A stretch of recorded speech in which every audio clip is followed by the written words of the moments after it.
pekerja migran Indonesia.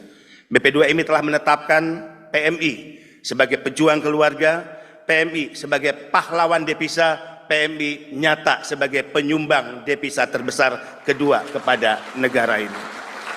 Hal yang menggembirakan, Pak Saleh, Bank Indonesia telah merilis di tahun 2023 bahwa sumbangan devisa pekerja migran Indonesia sebesar 227 triliun kepada negara ini, dan menempatkan sumbangan PMI sebagai sumbangan devisa terbesar kedua.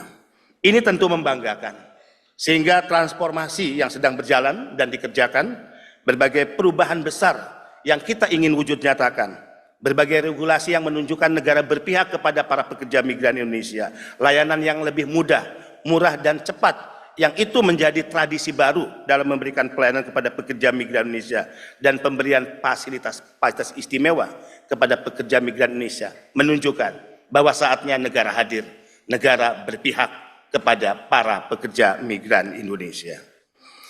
Dalam beberapa kasus juga, BP2MI telah menyampaikan dalam rapat terbatas di Istana Negara, di hadapan Presiden, dengan tegas saya katakan, jika selama ini kenapa negara tidak mampu menyentuh sindikat penempatan ilegal, nyata bahwa sindikat penempatan ilegal selalu dibackingi oleh oknum-oknum memiliki atributif kekuasaan di negara ini.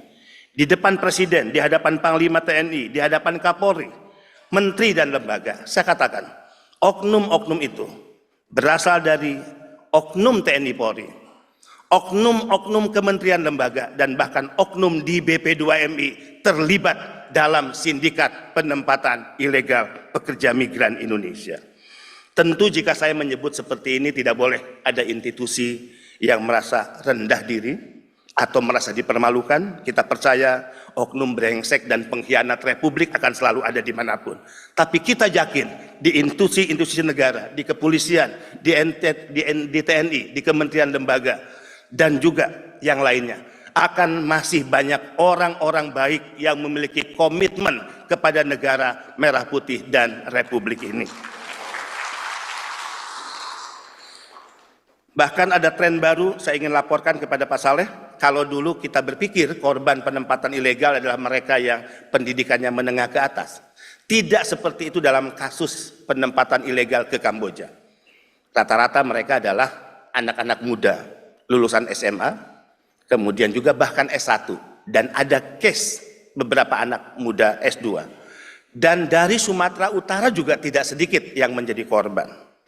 Untuk hal ini, saya menyatakan di depan Presiden, Panglima TNI dan Kapolri, sebetulnya sangat mudah untuk menangkap siapa aktor di balik bisnis judi online di Kamboja dan siapa aktor di balik scamming online. Saya cukup menyebut inisialnya T aja paling depan lah. Yang kedua saya nggak perlu sebut. Dan ini saya sebut di depan Presiden. Boleh ditanya kepada Pak Menko, Pak Mahfud MD saat itu. Ya, Presiden kaget, Pak Kapolri kaget, agak cukup heboh rapat terbatas saat itu. Orang ini adalah orang yang selama Republik ini berdiri mungkin tidak bisa disentuh oleh hukum. Mohon maaf dengan segala hormat. Saatnya negara mengambil tindakan tegas, tidak hanya menyeret para calo, kaki tangan, tapi mampu hukum menyentuh para bandar, para tekong, mereka yang kita kategorikan sebagai penjahat, penjual anak bangsa yang selama ini mengambil keuntungan dan pesta pora dari bisnis haram perdagangan manusia. Mudah-mudahan kerjasama dengan pemerintah daerah, kementerian lembaga terus diperkuat.